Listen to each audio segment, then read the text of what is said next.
ये मोनी मैम है।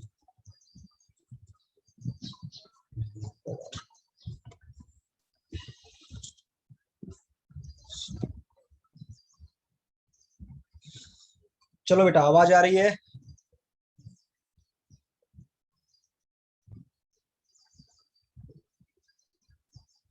एक बार बता दे जिससे हम स्टार्ट कर दें टॉपिक को फिर। चलो बहुत बढ़िया। हाँ चलिए, गुड मॉर्निंग टू एवरीवन। चलिए, आज का टॉपिक बड़ा इंटरेस्टिंग है, बड़ा इंपॉर्टेंट टॉपिक है। वैन टॉप फैक्टर अपने को कवर करना है बेटा, जो मोस्ट ऑफ द स्टूडेंट को बड़ा डाउट क्रिएट करता है कि वैन टॉप फैक्टर को कब अप्लाई करना पड़ेगा, कब अप्लाई नहीं करना पड़ेगा कॉलिगेटिव प्रॉपर्टी के क्वेश्चन में। ठीक है, तो काफी इंटरेस्टिंग टॉपिक है, बट स्टूडेंट को काफी कंफ्यूज करता है। मैं इसको आपको प्यार से समझाता हूँ क्या होता है, कैसे होता है, आप समझ जाओगे। ठीक है, चलिए स्टार्ट करते हैं। वैन टॉप फैक्टर साइंटिस्ट का नाम था। आराम से समझिएगा क्योंकि यहाँ पे थोड़ा सा केमिकल इक्विलिब्रियम का कंसेप्ट आएगा, डिग्री ऑफ डिसोसिएशन वगैरह के, इसलिए आराम से टॉपिक को समझिएगा। 1.5 घंटा इधर उधर दिमाग मत चलाइएगा, नहीं टॉपिक समझेगा नहीं। इसको हम आई से रिप्रेजेंट करते हैं, वैन टॉप फैक्टर को। देखो बेटा, अभी तक हमने 4 कॉलिगेटिव प्रॉपर्टी पढ़ी। पहला क्या था? Relative lowering in vapour pressure. मैंने समझाना स्टार्ट कर दिया है, बिल्कुल मेरे साथ जुड़ जाओ वाईफाई टेक्नोलॉजी की तरह। P not A minus P A upon P not A is equal to the mole fraction of solute, relative lowering of vapour pressure. और अपने को पता है मोल फ्रैक्शन ऑफ सॉल्यूट कैसे होता है, number of moles of solute upon total mole. Total mole. दूसरी colligative property हमने पढ़ा elevation of boiling point, delta TB, जो जिसका फॉर्मूला था केबी इंटू मोलैलिटी। ठीक है, और मोलैलिटी को भी अगर मैं लिखूं यहाँ पे तो फॉर्मूला क्या था? केबी इंटू मोलैलिटी था number of moles of solute upon mass of solvent in KG. तीसरा हमने कॉलिगेटिव प्रॉपर्टी पढ़ा था बेटा depression in freezing point, delta T F is equal to था के एफ इंटू मोलैलिटी। और मोलैलिटी को मैं क्या लिख सकता हूँ? के एफ तो K F, molality number of moles of solute upon mass of solvent in KG. और जो चौथी प्रॉपर्टी हमने पढ़ा था osmotic pressure, that is pi equal to M R T. M का मतलब number of moles upon volume into R into T. ये 4 colligative property हमने अभी तक पढ़ा। Relative lowering of vapour pressure, elevation of boiling point, depression of freezing point and osmotic pressure. गौर से देखो बेटा, ये प्रॉपर्टी जो है साफ साफ देखो directly proportional to number of moles of solute है। देखो एलिवेशन ऑफ बॉइलिंग पॉइंट भी directly proportional to number of moles of solute है, डिप्रेशन ऑफ फ्रीजिंग पॉइंट भी directly proportional to number of moles of solute है, और osmotic pressure भी directly proportional to number of moles of solute है। और हमने colligative property की definition ही यही बताई थी कि किसी भी डाइल्यूट सॉल्यूशन की वो प्रॉपर्टी जो डिपेंड करती है सॉल्यूट के पार्टिकल पे, जितने ज्यादा सॉल्यूट के पार्टिकल सॉल्यूशन के अंदर होंगे वो प्रॉपर्टी उतनी ज्यादा चेंज हो जाएगी। बताया था ना। इसका मतलब relative lowering of vapour pressure directly proportional to number of moles of solute. हाँ, कुछ लोग को डाउट हो रहा होगा, सर देखो ना डिनोमिनेटर में देखो सॉल्वेंट के भी तो मोल हैं। तो बेटा याद करो, हमने कॉलिगेटिव प्रॉपर्टी की डेफिनेशन ही क्या पढ़ाई थी? हमने जब राउल्ट्स लॉ भी प्रूव किया था, मैंने बोला था कि for a very dilute solution N A जो होगा वो क्या होगा आपका? बहुत डाइल्यूट सॉल्यूशन एन ए बहुत बहुत बहुत ज्यादा होगा किससे? एन बी से। इसलिए N A plus N B को हमने क्या लिख दिया था? N A. और वैसे भी डाइल्यूट सॉल्यूशन है तो आपको पता है कि पानी बहुत ज्यादा है तो उसका कंसंट्रेशन तो प्रैक्टिकली कांस्टेंट रहेगा। ठीक है, तो आप यहां से एक बात देख रहे हैं कि यार जो relative lowering of vapour pressure है ये भी directly proportional to number of moles of solute आ रहा है। ठीक है, एलिवेशन ऑफ बॉइलिंग पॉइंट ये भी directly proportional to number of moles of solute आ रहा है। Depression of freezing point directly proportional to number of moles of solute आ रहा है। और ऑस्मोटिक प्रेशर भी number of moles of solute पे डिपेंड कर रहा है। यानी जितने ज्यादा सॉल्यूट के मोल होंगे उतनी ज्यादा ये प्रॉपर्टी चेंज होगी। तो अभी तक हम क्या पढ़ते थे याद करो, हम सुक्रोज, अगर सपोज करो सुक्रोज को जब हम पानी में डालते थे, जब सुक्रोज को मान लो में डाला, 1 मोल सुक्रोज को या 1 मोल ग्लूकोज को, नॉन इलेक्ट्रोलाइट डालते थे, ग्लूकोज या फिर यूरिया, बेटा ये सब जो सब्सटेंस है ना, ये नॉन इलेक्ट्रोलाइट है। नॉन इलेक्ट्रोलाइट का मतलब होता है पानी में जाने पर ये अपने आयंस वगैरह में नहीं टूटते हैं। तुम 1 मोल सुक्रोज डालोगे तो पानी में जाके ये 1 मोल ही रहेगा, 1 मोल ग्लूकोज पानी के अंदर 1 मोल ही रहेगा, 1 मोल यूरिया पानी के अंदर 1 मोल ही रहेगा। ठीक है, तो इसका मतलब ये नॉन इलेक्ट्रोलाइट है। इसका मतलब neither they are dissociate, neither dissociate nor associate in solution. ठीक है, ना तो डिसोसिएट होते हैं ना तो एसोसिएट होते हैं। इसका मतलब सपोज करो बेटा, मेरी बात समझना, मान लो तुमको कोई बोला कि हमने 1 मोल सुक्रोज को, 1 मोल सुक्रोज को 1 लीटर सॉल्यूशन में डिसॉल्व किया। ठीक है, बताइए ऑस्मोटिक प्रेशर कितना होगा। तो अपने को पता है pi equal to NB upon V into R into T, ये हो गया। आपसे बोला आपने 1 मोल सुक्रोज को, 1 मोल सुक्रोज प्रेजेंट है 1 लीटर सॉल्यूशन में, तो इसका मतलब सुक्रोज अगर 1 लीटर में है 1 मोल, तो ना तो ये टूटेगा ना तो ये जुड़ेगा। इसका मतलब तुम यहाँ क्या रख दोगे, 1 मोल रख दोगे NB की वैल्यू, क्योंकि सॉलिड तुमको 1 मोल सुक्रोज पानी में जाके 1 मोल ही रहेगा, क्योंकि ये नॉन इलेक्ट्रोलाइट, ना तो टूटेगा ना तो जुड़ेगा। डिवाइड बाई वॉल्यूम कर दोगे R इंटू टी। मान लो तुमने, तुम्हारा आंसर आ गया 2 ATM। 2 ATM ये तुम्हारा जब तुमने फॉर्मूले में रख के सॉल्व किया तो तुम्हारा जो ये आया कैलकुलेटेड कॉलिगेटिव प्रॉपर्टी। इसको बोलते हैं कैलकुलेटेड कॉलिगेटिव प्रॉपर्टी, जो तुमने फॉर्मूले में रख के सॉल्व किया। अब एक बंदा गया एक्सपेरिमेंट किया, तुमको किसी ने बोल दिया कि 1 मोल सुक्रोज को हमने 1 लीटर सोल्यूशन में डाला, ऑस्मोटिक प्रेशर बताओ। तुम फटाक से पेन कॉपी उठाए, फॉर्मूला रखे और तुमने निकाल दिया 2 ATM। अब एक बंदा गया एक्सपेरिमेंट करने, वो लैब में गया, 1 लीटर के सॉल्यूशन बनाया, उसमें 1 मोल सुक्रोज, उसने एक्सपेरिमेंट से ऑस्मोटिक प्रेशर निकाला, तो उसका भी 2 ATM आया। इसका मतलब उसको जो एक्सपेरिमेंट से आता है उसको बोलते हैं ऑब्जर्व्ड कॉलिगेटिव प्रॉपर्टी। तो 2 ATM तुमने भी निकाला था फॉर्मूले में रख के, 2 ATM एक्सपेरिमेंट के बाद भी आया, यानी ऑब्जर्व्ड कॉलिगेटिव प्रॉपर्टी और कैलकुलेटेड कॉलिगेटिव प्रॉपर्टी इक्वल होती है। कब? जब हम इन तीनों सॉल्यूट को पानी में डालते हैं, क्योंकि ना तो ये डिसोसिएट होते हैं ना तो एसोसिएट होते हैं। इनका 1 मोल डालोगे पानी के अंदर 1 मोल रहेगा, 2 मोल डालोगे 2 ही मोल रहेगा। बट समझो बेटा, मेरी बात समझना जरा आराम से, कुछ ऐसे भी सॉल्यूट होते हैं बेटा जिससे इलेक्ट्रोलाइट बोलते हैं, जो पानी में जाके अपने आयंस में टूटते हैं।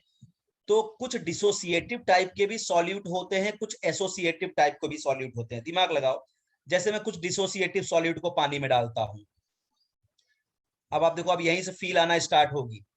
डिसोसिएटिव टाइप सॉल्यूट जो पानी में जाके टूट जाएंगे सॉल्यूट, जैसे मान लो तुमसे कोई बोला हमने 1 मोल NaCl को 1 लीटर के सॉल्यूशन में डाला, बताइए ऑस्मोटिक प्रेशर कितना होगा। तो तुम क्या करोगे, अगर तुमको ये बात नहीं पता है, तुम क्या करोगे, ऑस्मोटिक प्रेशर निकालने के लिए क्या करोगे, इस फॉर्मूले में 1 मोल NaCl डाला तो नंबर ऑफ मोल्स तुम 1 रख दोगे, बाकायदा वॉल्यूम R और टेम्परेचर वगैरह रखोगे। मान लो तुम्हारा ऑस्मोटिक प्रेशर आ गया 1 ATM, 1 ATM, ठीक है 1 ATM। अब एक बंदा एक्सपेरिमेंट से इसका ऑस्मोटिक प्रेशर निकालने गया, लैब में गया, 1 मोल HCl को उसने 1 लीटर के सॉल्यूशन में डिसॉल्व किया और उसका ऑस्मोटिक प्रेशर आया 2 ATM। उसका ऑस्मोटिक प्रेशर आया आफ्टर एक्सपेरिमेंट 2 ATM। ऐसा क्यों हुआ? क्योंकि भैया NaCl को जैसे ही तुम पानी में डालोगे ये टूट जाएगा Na प्लस और Cl माइनस में। नो डाउट तुमने 1 मोल मिलाया था, लेकिन पानी के अंदर टोटल सॉलिड के पार्टिकल कितने, 1 मोल Na प्लस 1 मोल Cl माइनस, यानी टोटल 2 मोल सॉल्यूट हो गए, 2 मोल सॉल्यूट हो गए। तो तुमने तो जो एक्सपेरिमेंट में तुमने 1 मोल, सॉरी तुमने कैलकुलेशन में क्या किया, फार्मूला में 1 मोल रख के कैलकुलेट किया, तुम्हारा ATM 1 ATM आया। ये तुम्हारा कैलकुलेटेड कॉलिगेटिव प्रॉपर्टी हुई, कैलकुलेटेड कॉलिगेटिव प्रॉपर्टी हुई। जबकि जिस बंदे ने एक्सपेरिमेंट किया जाके, उसको 2 ATM osmotic pressure, just double मिला ऑस्मोटिक प्रेशर। क्यों? क्योंकि NaCl पानी में जाके Na प्लस Cl माइनस में टूट गया, तो सॉलिड के पार्टिकल के नंबर चेंज हो गए, मोल चेंज हो गए। और अगर सॉलिड के पार्टिकल के मोल चेंज हो जाएंगे तो वो कॉलिगेटिव प्रॉपर्टी भी चेंज हो जाएगी। इसीलिए जो ऑब्जर्व्ड कॉलिगेटिव प्रॉपर्टी होगी वो कैलकुलेटेड के बराबर नहीं आएगी। ठीक है, तो इसका मतलब देखो, सॉल्यूट के मोल बढ़ जाएंगे तो ऑस्मोटिक प्रेशर जस्ट डबल आएगा ना, इसीलिए ये 1 ATM आया था। तो जिस बंदे ने एक्सपेरिमेंट किया उसका 2 ATM आया। अब मान लो तुम्हारा 2 ATM आता तो एक्सपेरिमेंट से 4 ATM आता। कुछ बात समझ में आ रही है कि नहीं? जो फॉर्मूले में रख के निकालते हो वो कैलकुलेटेड है, जो एक्सपेरिमेंट से आ रहा है वो ऑब्जर्व है। क्योंकि भैया देखो, कॉलिगेटिव प्रॉपर्टी डिपेंड बेटा किस पे करती है, सॉलिड पार्टिकल के नंबर पे डिपेंड करती है, सॉलिड पार्टिकल के नंबर पे। जब तक तुमने सुक्रोज, ग्लूकोज और यूरिया को पानी में डाला था तो वो लोग तो नॉन इलेक्ट्रोलाइट थे, यानी पानी में जाके वो डिसोसिएट भी नहीं होते थे ना एसोसिएट होते थे, इसीलिए एक मोल डालने पर पानी में उनका एक ही मोल मिलता था। तो इसीलिए जो कैलकुलेटेड कॉलिगेटिव प्रॉपर्टी आती थी वही एक्सपेरिमेंट के बाद भी आती थी। लेकिन अगर सॉल्यूट डिसोसिएट हो रहा है तो उसके मोल तो चेंज हो जाएंगे ना पानी के अंदर, और कॉलिगेटिव प्रॉपर्टी तो डायरेक्टली प्रोपोर्शनल होती है number of moles of solute particle present in a solution. तो अगर सॉलिड पार्टिकल का नंबर बढ़ रहे हैं सॉल्यूशन के अंदर तो कॉलिगेटिव प्रॉपर्टी तो चेंज हो जाएगी ना। समझ में आ रहा है अच्छे से?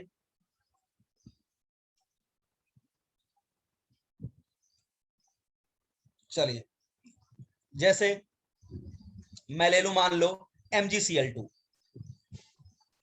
अभी मैं डिसोसिएटिव टाइप के सॉलिड दिखा रहा हूं जहां पे सॉलिड डिसोसिएट हो रहे हैं। आपने 1 मोल MgCl2 को मान लो पानी में डाल दिया और आपसे कोई ऑस्मोटिक प्रेशर पूछा, तो अगर आपको नहीं पता तो आप क्या करोगे, NB/VR/T यहां रख दोगे 1 मोल, ठीक है। और आपका क्या कहते हैं, वॉल्यूम वॉल्यूम रख के कैलकुलेट किए, मान लो तुम्हारा ऑस्मोटिक प्रेशर आ गया 2 ATM जब तुमने फॉर्मूले में रख के कैलकुलेट किया, तो ये हुआ कैलकुलेटेड कॉलिगेटिव प्रॉपर्टी। लेकिन एक बंदा एक्सपेरिमेंट करने गया, वो NaCl को जब पानी, MgCl2 को पानी में डाला 1 मोल को, तो 1 मोल कैसे टूटेगा, Mg+2 और 2Cl-, तो तुम्हारे पास तो 1 मोल था, बट पानी में जाके टोटल पार्टिकल के कितने, टोटल सॉलिड के कितने पार्टिकल हो गए, 3 मोल। इसका मतलब उसकी जो ऑस्मोटिक प्रेशर आएगा वो जस्ट आपका 3 गुना, यानी उसका आया 8 ATM, जस्ट आपका 3 गुना। क्यों? क्योंकि सॉलिड पार्टिकल के नंबर थ्राइस हैं, ठीक है। आपने इसको 1 मोल मान के सॉल्व किया, जबकि पानी में जाके ये सॉलिड टूट गया, और टूट गया तो नंबर ऑफ पार्टिकल्स बढ़ गए, नंबर ऑफ पार्टिकल्स बढ़ गए तो जो ऑब्जर्व कॉलिगेटिव प्रॉपर्टी आएगी वो कैलकुलेटेड से ज्यादा आएगी। हाँ, ये इलेक्ट्रोलाइट, समझ में आया? जैसे मान लो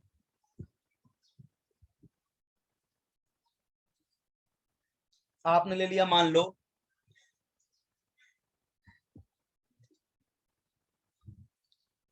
Al2SO4 होल थ्राइस, 1 मोल लिया तुमने। अब ये भी देखो इलेक्ट्रोलाइट है, ठीक है। तुम 1 मोल के हिसाब से ऑस्मोटिक प्रेशर मान लो निकाला तुमने, बोला भाई 1 मोल एल्यूमिनियम सल्फेट प्रेजेंट है 1 लीटर के सोल्यूशन में, ऑस्मोटिक प्रेशर बताओ। तुम फटाक से क्या किए, फॉर्मूला लगाए, एन की जगह 1 रखे, वॉल्यूम वगैरह रखे, आर रखे, टी, मान लो तुम्हारा ऑस्मोटिक प्रेशर आ गया 1 ATM। लेकिन जब भाई एक बंदा एक्सपेरिमेंट करने गया तो देखा कि भाई एक्सपेरिमेंट से क्या रिजल्ट आया, ये तो टूट गया सॉल्यूशन के अंदर, 2Al+3 + 3SO4-2, तो टोटल सॉलिड पार्टिकल का मोल कितने हो गए, 5 मोल। और उसका ऑस्मोटिक प्रेशर आफ्टर एक्सपेरिमेंट आया 5 ATM, 5 ATM। ऐसा क्यों? क्योंकि ये डिसोसिएटिव टाइप के सॉल्यूट हैं, नंबर ऑफ पार्टिकल्स जो बढ़ जा रहे हैं, और कॉलिगेटिव प्रॉपर्टी को तो एक ही काम पता है, नंबर ऑफ पार्टिकल गिनना जानती है बस वो, कि पार्टिकल बढ़ेगी पार्टिकल घट गया, अगर पार्टिकल बढ़ गया तो कॉलिगेटिव प्रॉपर्टी चेंज हो जाएगी, ठीक है।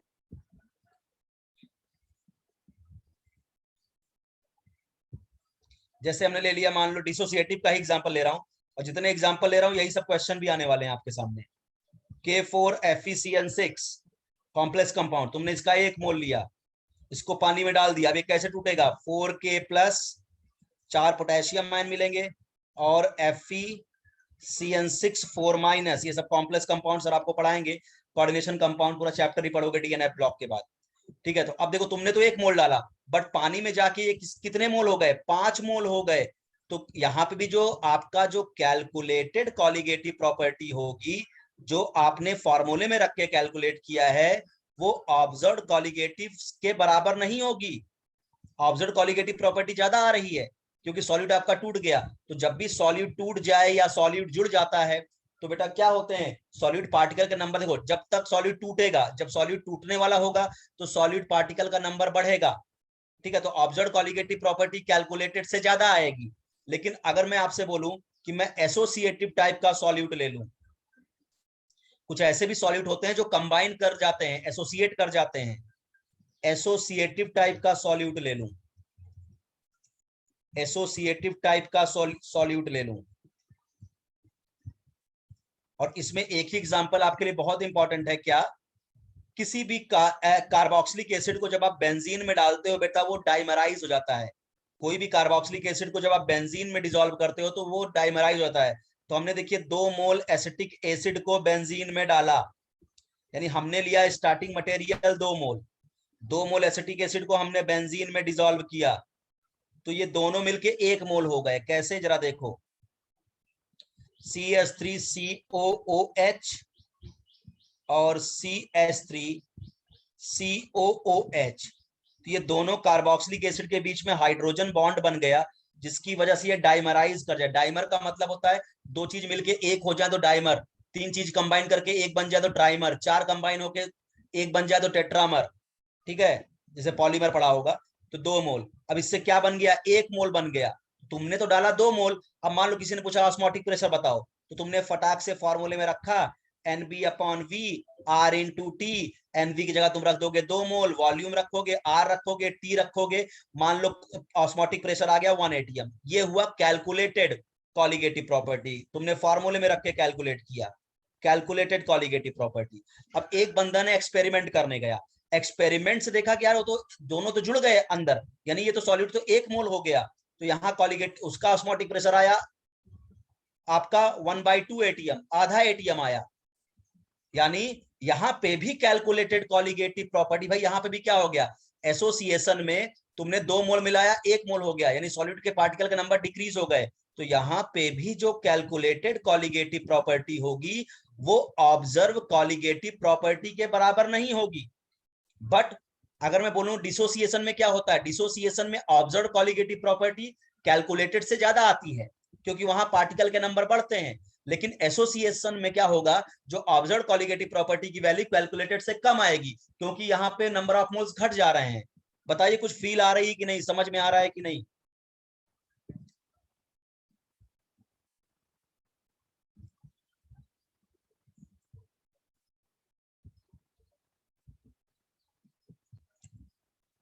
समझा? चलिए अब देखो एक बात समझो बेटा, अब इन्हीं टाइप के सॉल्यूट के लिए, जो सॉल्यूट डिसोसिएट हो जाते हैं या एसोसिएट हो जाते हैं, उन्हीं सब सॉल्यूट को के लिए हम एक नए टाइप का फैक्टर इंट्रोड्यूस करते हैं, वान टॉप फैक्टर। यानी देखो, आपका कोई भी कॉलिगेटिव प्रॉपर्टी तब सही होगी जब इसमें आप वान टॉप फैक्टर से मल्टीप्लाई करोगे। जब सारी कॉलिगेटिव प्रॉपर्टी में आप वन टॉप फैक्टर से मल्टीप्लाई करोगे तब जाके आपका आंसर सही आएगा। हाँ, आप बोलोगे सर सुक्रोज उक्रोज के लिए वन टॉप फैक्टर क्या आएगा, अभी निकालना बता दूंगा आपको। सुक्रोज, ग्लूकोज, यूरिया के लिए आई की वैल्यू 1 ही आती है, क्योंकि तुम 1 मोल डालोगे तो वो 1 ही मोल मिलेगा। तो अभी मैंने आई का फॉर्मूला भी दूंगा तो आपको समझ में आ जाएगा कि आप हर फॉर्मूले में आई जरूर लिख लेना। जब तक आप आई से मल्टीप्लाई नहीं करोगे, भैया अगर ग्लूकोज, सुक्रोज और यूरिया का क्वेश्चन है तब तो तुम्हारा कॉलिगेटिव प्रॉपर्टी सही आएगी। अब NaCl, MgCl2, एसिटिक एसिड, इन सब का क्वेश्चन है, और अगर आपने आई निकाल के मल्टीप्लाई नहीं किया अपने कॉलिगेटिव प्रॉपर्टी में, तब आपकी कॉलिगेटिव प्रॉपर्टी की वैल्यू गलत आएगी। ये बात ध्यान रखिएगा। तो आपको हर फॉर्मूले में आई से मल्टीप्लाई करना ही है, इसीलिए वन टॉप फैक्टर निकालना आपको सीखना ही है कि आई निकाला कैसे जाता है। ठीक है, तो चलिए अब आपको आई निकालने का फॉर्मूला बताता हूं वन टॉप फैक्टर का। सबसे बेसिक फॉर्मूला जो आई निकालने का है one top factor, total number of moles of solute, total number of moles of solute after dissociation और एसोसिएशन, आफ्टर डिसोसिएशन और association upon total number of moles of solute before dissociation, before dissociation और association. ठीक है, ये आई निकालने का सबसे basic formula है कि total number of moles of solute after dissociation या association upon total number of moles of solute before dissociation या एसोसिएशन। चलो पहले डिसोसिएशन का ही केस लेते हैं। अब देखो मैं बेटा डिसोसिएशन में भी 2 पार्ट में बताऊंगा। एक बार वही सारे सॉल्यूट लूंगा और बोलूंगा 100% डिसोसिएट हो गया, 100%, तब आई कैसे निकलेगा? और जब 100% डिसोसिएट नहीं होगा, 20% हुआ, 30% हुआ, 50% हुआ, 60% हुआ, तब आई कैसे निकलेगा? तो बहुत आराम से समझना। अभी मैं 100% डिसोसिएशन की बात करता हूं। चलो, हमने NaCl ले लिया 1 मोल मान लो। अब इसको हमने क्या किया, डाल दिया पानी के अंदर। अभी मैं 100% डिसोसिएशन के लिए आई कैसे निकाला जाता है वो बता रहा हूं। जब पूरा का पूरा 1 मोल टूट जाएगा अपने कैटायंस और एनायंस में, ठीक है, तो क्या होगा आपका 1 मोल NaCl का टूटेगा, Na plus plus Cl minus. तो देखो तुमने डाला था 1 मोल, बट सॉल्यूट पार्टिकल के टोटल मोल सॉल्यूशन के अंदर कितने दिखेंगे? 2 मोल। तो अगर मैं यहां पूछूं भैया आई निकालो, तो total number of moles of solute after dissociation, तो आफ्टर डिसोसिएशन कितने मोल सॉल्यूट हैं? 2। बिफोर डिसोसिएशन कितने थे? 1। तो आई की वैल्यू आ गई 2 फॉर NaCl। तो आपको कोई भी कॉलिगेटिव प्रॉपर्टी निकालोगे, अगर NaCl के लिए बात कर रहा है, तो अगर 100% बोल रहा है डिसोसिएट हुआ है, तो आप उसमें आई की जगह में 2 से मल्टीप्लाई करोगे। जैसे अगला देखो, हमने ले लिया MgCl2, ठीक है, हमने ले लिया MgCl2 1 मोल, माना 100%। देखो जब तक कुछ ना बोले तब तक 100% डिसोसिएशन मान लेना, क्वेश्चन पे डिपेंड करेगा। अगर वो कुछ नहीं बोल रहा है, सिर्फ MgCl2 बोल रहा है, तो आप अपने आप 100% डिसोसिएशन मानना। और नहीं, अगर 100% नहीं टूटा है तो पक्का वो अल्फा की वैल्यू देगा, जिसको हम डिग्री ऑफ डिसोसिएशन बोलते हैं, वो अभी हम आगे बताएंगे, ठीक है। 100% डिसोसिएट तो कैसे टूटेगा ये? Mg plus two Cl minus, तुमने तो डाला था 1 मोल, बट टोटल मोल कितने हैं आफ्टर डिसोसिएशन? 3 मोल है, 2 मोल क्लोरीन, 1 मोल Mg+2। तो आई अगर मैं निकालूं, तो total number of moles of solute after dissociation, तो आफ्टर डिसोसिएशन तो 3 मोल सॉल्यूट है, बिफोर डिसोसिएशन 1 था, यानी आई की वैल्यू 3 आ गई MgCl2 के लिए 100% डिसोसिएशन के लिए। जैसे मैं मान लूं आपसे Al2SO4 एल्यूमिनियम सल्फेट हमारे पास 1 मोल है, और माना इसका 100% डिसोसिएशन हो रहा है, 100% डिसोसिएशन हो रहा है, तो क्या होगा? 2Al प्लस 3SO4 माइनस 2, ठीक है। तुमने तो डाला 1 मोल, बट टोटल मोल सॉल्यूट कितने मिले? 2 मोल एल्यूमिनियम, 3 मोल सल्फेट, 5 मोल मिले, 5 मोल। तो अगर मैं यहाँ आई की वैल्यू बताऊं, तो total number of moles of solute after dissociation 5 mole, before dissociation 1 मोल, तो आई की वैल्यू आ गई 5। बताओ आई की वैल्यू निकालना समझ में आया कि नहीं, अगर 100% डिसोसिएशन हो जाए तो?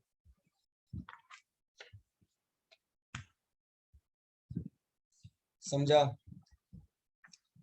ओके, बस आपको क्या करना है, total number of moles of solid after dissociation upon before dissociation करना है, आई की वैल्यू निकल के सामने आ जाएगी। और इसी आई की वैल्यू से हर कॉलिगेटिव प्रॉपर्टी में आपको मल्टीप्लाई करना पड़ेगा, तब जाके आपका आंसर सही आएगा, ठीक है। चलिए, अब बात करते हैं, मान लो यही जो 4 सॉल्यूट हमने कराया आपको, NaCl, MgCl2, Al2, ये सब, अब मान लो ये 100% नहीं डिसोसिएट हो रहे हैं। 100% डिसोसिएट हुआ तो आई निकालना बेहद आसान हो गया, ठीक है। अब मान लो 100% डिसोसिएशन नहीं हो रहा है, ठीक है, तो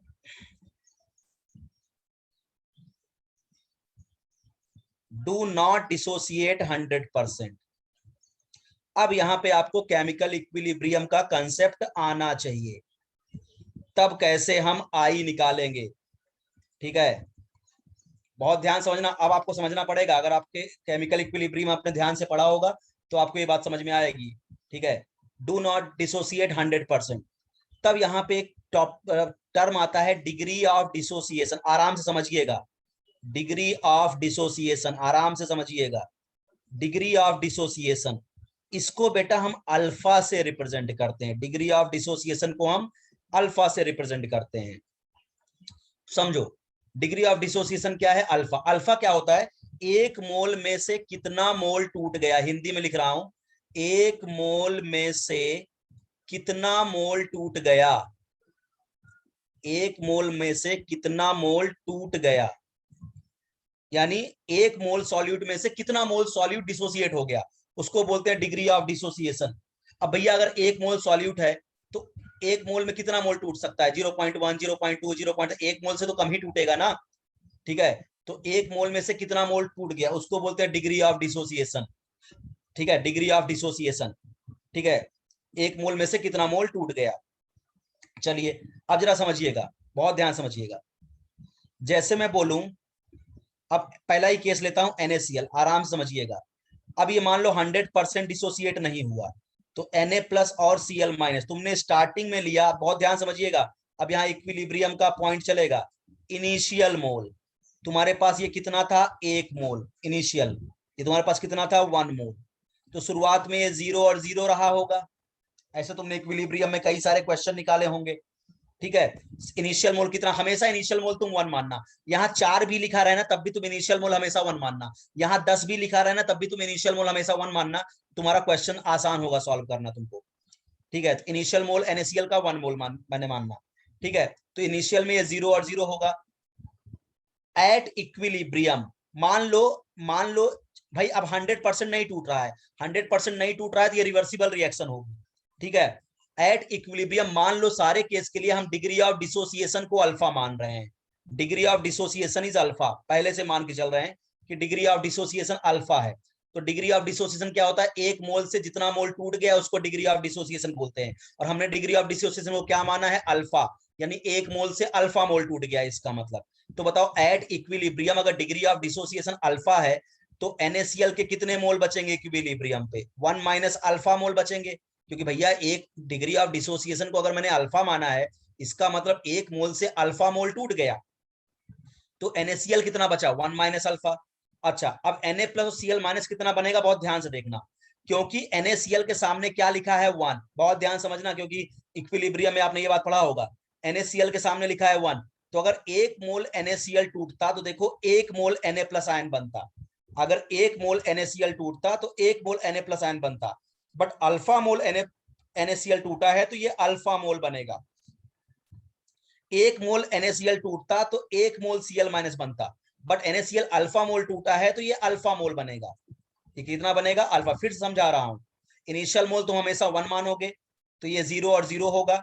एट इक्विलिब्रियम हमेशा मान लेना कि माना डिग्री ऑफ डिसोसिएशन अल्फा है, तो एक मोल से अल्फा मोल टूट गया तो NaCl कितना बचा इक्विलिब्रियम पे? 1 माइनस अल्फा मोल बच गया, ठीक है। Na प्लस कितना बचेगा? भैया इसके सामने कुछ नहीं लिखा है, यानी 1 लिखा है, यानी एक मोल NaCl टूटता तो एक मोल सोडियम आयन बनता। बट अल्फा मोल NaCl टूटा है तो अल्फा मोल बनेगा। एक मोल NaCl टूटता तो एक मोल क्लोराइड आयन बनता, तो अल्फा मोल टूटा है तो अल्फा बनेगा। तो अब बताओ अगर मुझे आई निकालना हो तो total number of moles of solute after dissociation, क्योंकि डिसोसिएशन का ही केस पढ़ा रहा हूं अभी, तो total number of moles of solute after dissociation. तो अब देखो इस बार आपके सॉल्यूशन में Na प्लस भी है, Cl माइनस भी है, और थोड़ा सा 1 माइनस अल्फा मोल NaCl भी बचा है, ठीक है। ये भी बचा है, पूरा कंज्यूम नहीं हुआ। तो सॉल्यूट के टोटल मोल आफ्टर डिसोसिएशन कितना आ गए? 1 minus alpha plus alpha plus alpha. भाई Na प्लस भी सॉल्यूट है, Cl माइनस और NaCl भी बचा है थोड़ा सा। तो total number of moles of solid कितना आ गए? 1 माइनस अल्फा प्लस अल्फा, और डिवाइड बाई बिफोर डिसोसिएशन कितना मोल लेके तुम चले थे? 1 मोल। देखो 1 minus alpha plus alpha cut गया तो आई की वैल्यू आ गई 1 प्लस अल्फा। बस अब यहां से आई निकाल लेंगे, वो अल्फा की वैल्यू आपको दे देगा। अल्फा बोल देगा 20% डिसोसिएट हुआ, तो अगर बोल दिया 20% NaCl डिसोसिएट हुआ, अगर बोल दिया 20% डिसोसिएट हुआ तो अल्फा की वैल्यू आ जाएगी 0.2। बोला 60% डिसोसिएट हुआ NaCl तो अल्फा की वैल्यू 0.6। 60% का मतलब 60/100। बोला 80% डिसोसिएट हुआ NaCl तो अल्फा की वैल्यू 80% डिसोसिएट हुआ 80/100 यानी 0.8, ऐसे अल्फा निकाला जाता है। बोला 70% डिसोसिएट हुआ NaCl यानी अल्फा की वैल्यू 0.7, और यहां पे लगा दोगे तो आ जाएगा आई की वैल्यू। बताओ समझ में आया कि नहीं आई निकालना?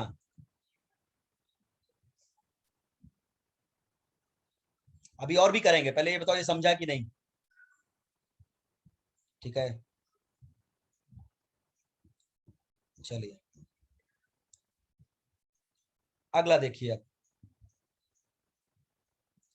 अब अच्छा एक बात बताओ बेटा, अगर तुमको थोड़ी देर पहले याद हो कि जब भी NaCl 100% टूटा था तो याद करो आई की वैल्यू आई थी 2, आई की वैल्यू आई थी 2। अगर थोड़ी देर पहले की बात याद करो, जब NaCl 100% टूटा था तो आई की वैल्यू आई थी 2।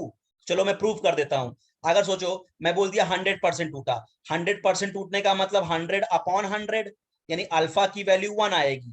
अगर 100% टूटेगा तो अल्फा की वैल्यू हमेशा 1 आएगी। भैया 80% टूटा, बोला 80% डिसोसिएट हुआ, तो अल्फा कैसे निकालते हो? 80/100। 70% टूटा तो अल्फा 70/100 ऐसे निकालते हो ना।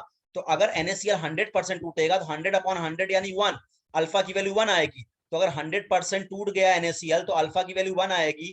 तो 1 + 1 = 2। याद करो 100% जब NaCl टूटा था तो आई की वैल्यू 2 आई थी कि नहीं आई थी?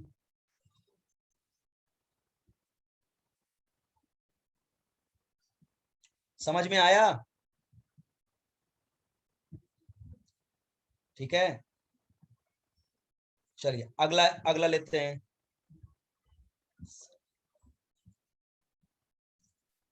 नेक्स्ट देखिए, MgCl2 का भी ऐसे करते हैं। आप बस लिखना सीखिए, ये इक्वेशन लिखना सीखिए बस। 100% जब डिसोसिएट नहीं होगा, और डीओडी हमेशा अल्फा मान के सॉल्व करिएगा।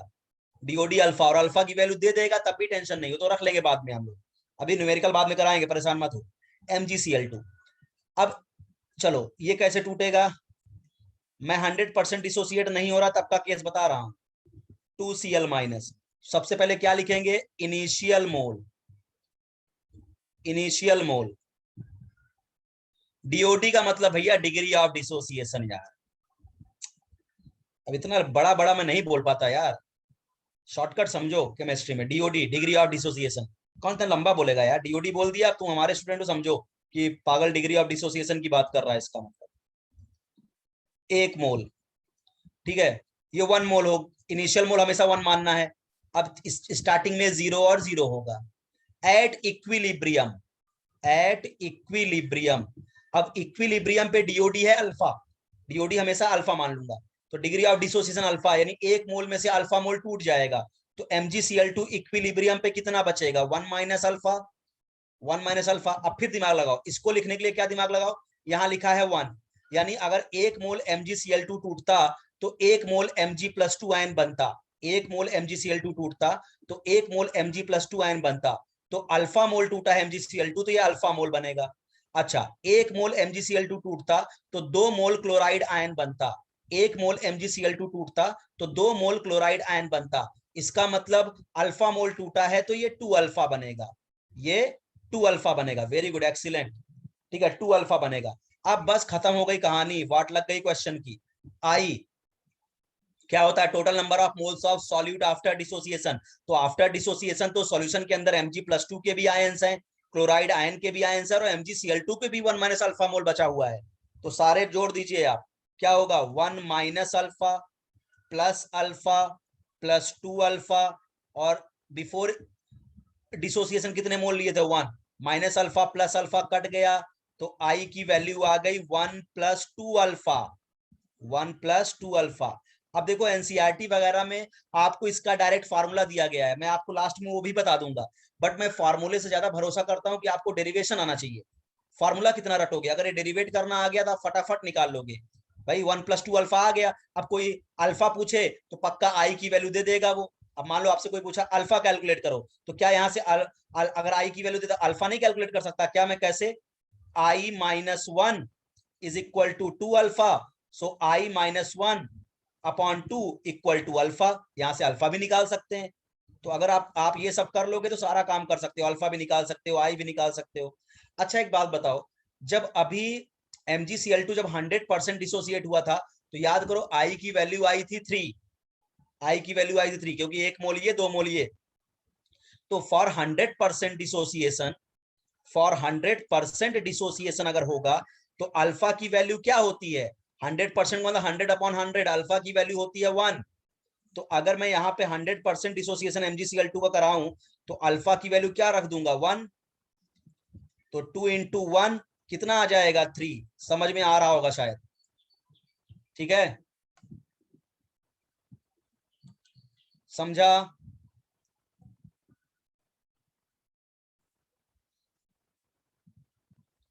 वैन टॉप फैक्टर निकालना सीखिए, बहुत इंपॉर्टेंट है। और कंपटीशन में तो हम बता रहे हैं 100% डिसोसिएशन वाला आता ही नहीं है। कॉम्पिटिटिव एग्जाम में जब आप बैठोगे ना तो आपको अल्फा वाला ही कंसेप्ट आना चाहिए, क्योंकि जब कंपटीशन के क्वेश्चन आते हैं तो 100% डिसोसिएशन कराता ही नहीं जल्दी। वो बोल देगा 20% डिसोसिएट हुआ, 30% डिसोसिएट हुआ, 70% डिसोसिएट हुआ। अब सपोज करो इसी क्वेश्चन बोल देता कि MgCl2 डिसोसिएटेड 70%, इसका ऑस्मोटिक प्रेशर निकालिए। तो हम क्या करते हैं, MRT इंटू 1/2 फैक्टर करना पड़ता। एम चलो मोलैरिटी निकाल लेता, आर दिया होता, टेम्परेचर दिया होता, आई तो निकालना पड़ता ना MgCl2 का। उसने बोला 70% डिसोसिएट हुआ, तो पहले ये पूरी इक्वेशन लिखे कि आई इक्वल टू 1 + 2 अल्फा करेंगे, फिर i equal to 1 + 2 into alpha. Alpha 70% का मतलब 0.7, इसका मतलब क्या हो गया 1 इंटू कितना हो जाएगा ये 1.4, यानी ये हो जाएगा आपका क्या 2.4। तो आई की वैल्यू आ जाएगी 2.4, तो आई की जगह यहां रख देंगे 2.4 और सॉल्व करेंगे और आंसर निकालेंगे। समझ में आया?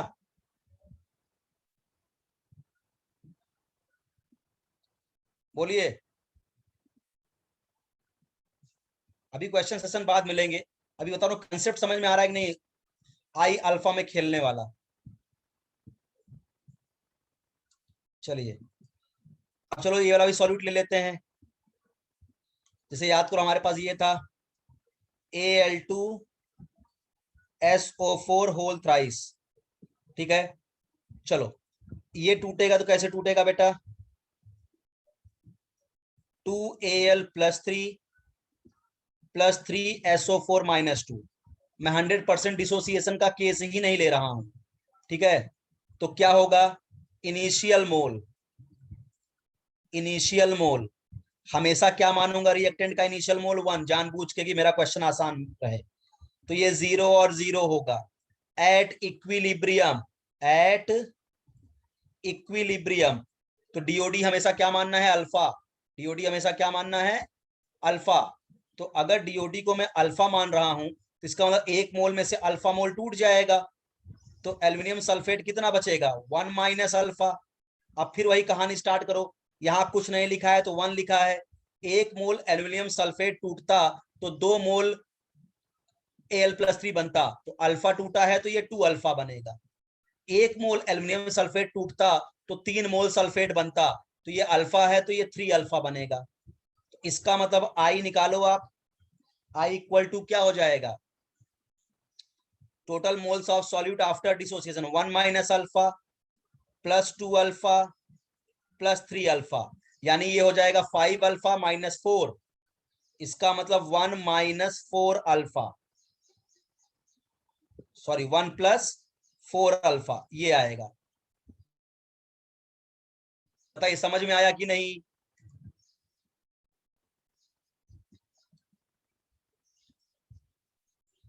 बोले साहब, समझ रहा है? ओके आई प्लस, अब बेटा यही सब क्वेश्चन आता है, बड़े आसान क्वेश्चन होते हैं, कभी आई कैलकुलेट करवाएगा, कभी अल्फा कैलकुलेट करवाएगा, ठीक है। अब यहां से अल्फा भी निकालना तो कौन सी बहुत बड़ा तोप है क्या, I - 1 / 4 कर दो, अल्फा आ जाएगा मेरे भाई, आई की वैल्यू दे देगा जब उसको अल्फा निकलवाना होगा तो, ठीक है। और यही याद करो अगर ये 100% टूटता, तो याद करो 100% जब ये टूटा तो आई की वैल्यू आई थी 5। तो अगर ये 100% डिसोसिएट होगा, सपोज करो ये तो जब 100% नहीं डिसोसिएट हुआ तब का इक्वेशन बनाया, तो 100% डिसोसिएट मतलब अल्फा की वैल्यू 1, तो आई इक्वल टू 1 + 4 अल्फा, तो 4 × 1, देखो आई की वैल्यू 5 आई की नहीं आई, समझा ना? अब इसी कंसेप्ट में बच्चों को पता नहीं क्यों इतना डाउट होता है वैन टॉप फैक्टर, क्योंकि वो फार्मूला रटते हैं कि अगर डिसोसिएशन होगा तो आई की वैल्यू 1 + अल्फा n - 1, वो फार्मूला रट्टा मारने लगते हैं। डेरिवेशन करोगे ज्यादा मजा आएगा आपको उस चीज का, ठीक है। चलिए चलो अब मैं वो भी बता देता हूं जो तुम एनसीईआरटी में दिया है, वो भी मैं बता देता हूं। देखो हम तो तुमको डेरिवेशन सिखा दिए, अब एनसीईआरटी में देखो, चलो कुछ चीजें मैं लिख लेता हूँ, कुछ चीजें मैं लिख लेता हूँ जिससे आपको समझ में आ जाए। याद करो NaCl जब 100% नहीं टूटा था तो आई की वैल्यू आई थी 1 + अल्फा। MgCl2 के आई की वैल्यू हमने कितना निकाला जब 100% नहीं टूटा, 1 + 2 अल्फा। और Al2SO4 होल थ्राइस, इसका आई हमने निकाला जब 100% नहीं टूटा 1 + 4 अल्फा। अब एनसीईआरटी में इसी को एक, जहां जो डिसोसिएशन होता है उसके लिए आई निकालने का एक फार्मूला दिया गया है एनसीईआरटी में। एनसीईआरटी में एक फार्मूला दिया गया है, मैं वो भी बता देता हूं आपको। हालांकि मैं उसको नहीं बोलूंगा कभी कि आप प्रेफर करो, आपको मैंने डेरिवेशन से बता दिया आई निकालना, वो सबसे बेस्ट तरीका है। एनसीईआरटी में क्या दिया है डिसोसिएशन का, कि एक मोल ए डिसोसिएट होके एन मोल्स ऑफ ए बना रहा है। ठीक है, एक मोल ए डिसोसिएट होके एन मोल्स ऑफ ए बना रहा है। एक मोल ए डिसोसिएट होके एन मोल्स ऑफ ए। तो एनसीईआरटी में ऐसे लिखा गया है, इनिशियल मोल 1 मोल, तो ये 0। एट इक्विलिब्रियम डीओडी अल्फा मान लिया है, तो ये बचेगा 1 माइनस अल्फा। और एक मोल ए टूटता तो एन मोल्स ए बनते, एक मोल ए टूटता तो एन मोल्स ए बनते, तो अल्फा मोल ए टूटा है तो एन अल्फा बनेगा ए मोल। तो आई कैसे निकाला, total number of moles of solute after dissociation, यानी क्या आपका 1 minus alpha plus n alpha, ठीक है, divide by initial mole before डिसो 1। इसको सॉल्व कर दो 1, ठीक है, यहां से अल्फा कॉमन ले लो तो क्या हो जाएगा n माइनस 1, तो आई की वैल्यू आ जाएगी 1 प्लस अल्फा n माइनस 1। अब ये फॉर्मूला दिया है आई कैलकुलेट करने के लिए एनसीईआरटी में, और जहां n क्या है टोटल नंबर ऑफ आयंस। चलो हम इसका भी प्रूफ दे देता हूं आपको, ठीक है, इसका भी प्रूफ दे देता हूं कि देखो हमारे सारे फॉर्मूले जो हम भी निकाले हैं डेरिवेशन से वो भी करेक्ट है। n क्या है टोटल नंबर ऑफ आयंस, तो जैसे मान लो NaCl है, बहुत ध्यान समझो, NaCl जब टूटेगा तो Na प्लस और Cl माइनस में, तो यहाँ पे जो n की वैल्यू आ गई वो आ गई 2, क्योंकि टोटल आयंस कितने मिले 2, टोटल आयंस कितने मिले 2। तो I की वैल्यू कैसे है 1 प्लस अल्फा n माइनस 1, इसका मतलब डिसोसिएशन के लिए 1 प्लस अल्फा n कितना है 2, 2 माइनस 1, यानी 2 माइनस 1 का मतलब 1, यानी आई आ गया 1 प्लस अल्फा। बताओ यही तो आया ना जो मैंने डेरिवेशन करके दिखाया था। ठीक है, जैसे MgCl2, हर तरह से पढ़ा दे रहा हूं, कहीं से तुम अटको मत। ठीक है, MgCl2 हमने निकाला था 1 प्लस 2 अल्फा, तो MgCl2 क्या Mg प्लस 2 Cl माइनस, तो यहाँ पे n की वैल्यू टोटल आयंस कितने हो गए, 1 मोल Mg प्लस 2, 2 मोल n की वैल्यू आ गई यहाँ पे 3। तो डिसोसिएशन के लिए आई का फॉर्मूला क्या होता है 1 प्लस अल्फा n माइनस 1, तो क्या हो जाएगा 1 प्लस अल्फा n कितना है 3, 3 माइनस 1 यानी 2, यानी 1 प्लस 2 अल्फा। देखो सब वही आ रहा है ना जो मैंने डेरिवेशन से निकाला था। समझ में आ रहा है क्या, समझा ना, ठीक है। मैं तो यही रिकमेंड करूंगा कि आप इसका इस्तेमाल कम करें और डेरिवेशन करके जरूर निकालें, जिससे कभी गलती होने के चांसेस नहीं रहेंगे। ठीक है, हालांकि एनसीईआरटी में दिया है, तो डिसोसिएशन के लिए आई का फॉर्मूला क्या होता है 1 प्लस अल्फा n माइनस 1, याद रख लेना। ठीक है, i equal to 1 plus alpha n minus 1। देखो यहां से एक बात तुम देखो, कोई भी सॉल्यूट देखो बेटा बहुत ध्यान से, तो I equal to 1 plus something, 1 plus something आ रहा है, इसका मतलब जो सॉल्यूट डिसोसिएट करते हैं, जो डिसोसिएटिव टाइप के सॉल्यूट होते हैं, उनमें आई की वैल्यू हमेशा ग्रेटर देन 1 आती है। हमेशा आई की वैल्यू क्या आती है ग्रेटर देन 1। देखो 1 में कुछ जोड़ा जा रहा है, 1 में कुछ जोड़ा जा रहा है, इसका मतलब डिसोसिएटिव सॉल्यूट के लिए आई की वैल्यू हमेशा ग्रेटर देन 1 आती है। ठीक है, समझ बताओ इतना अच्छे समझ में आ गया कि नहीं डिसोसिएशन का केस प्रॉपर तरीके से। 100% का भी कैसे आई निकालेंगे और 100% नहीं हुआ तब कैसे आई निकालेंगे, बढ़िया समझ में आ गया, तब मैं एसोसिएशन समझाना स्टार्ट करूं।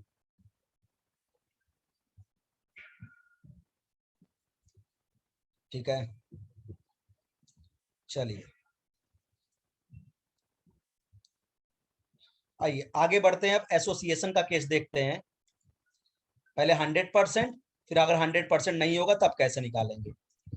चलिए एसोसिएशन, इसमें तो बस वही एक ही केस बनता है बेटा, किसी भी कार्बोक्सिलिक एसिड को जब बेंजीन में डालते हैं तो वो डाइमराइज कर जाता है। तो नॉर्मली देखो एसोसिएशन का केस अगर दिखाऊं, और सबसे पहले 100% एसोसिएशन, जब पूरा का पूरा एसोसिएट हो जाएगा, तो जैसे मान लीजिए हमने 2 मोल एसिटिक एसिड को बेंजीन में डाला, 2 मोल एसिटिक एसिड को हमने बेंजीन में डाला और माना ये 100% एसोसिएट हो गया। जब भी कोई भी कार्बोक्सिलिक एसिड बेंजीन में जाता है तो वो डाइमर बना लेता है, यानी ये दोनों जुड़ के 1 मोल हो गए। इसको मैं ऐसे लिख ले रहा हूं, ये तो तुमने मिलाया 2 मोल, तुमने मिलाया 2 मोल और तुमको मिला 1 मोल, तुमने मिलाया 2 मोल और दोनों जुड़ के 1 मोल हो गए। तो अगर आई की वैल्यू निकालू तो total number of moles of solute after association, तो आफ्टर एसोसिएशन कितने मोल सॉल्यूट हैं? 1, और बिफोर एसोसिएशन कितने थे? 2। देखो आई की वैल्यू आ गई 1/2, यानी जो सॉल्यूट एसोसिएट होते हैं ना उनके लिए आई की वैल्यू हमेशा लेस देन 1 आती है, ठीक है, और जो डिसोसिएट होते हैं उनके लिए आई की वैल्यू ग्रेटर देन 1 आती है। पता है समझ में आ रहा है कि नहीं?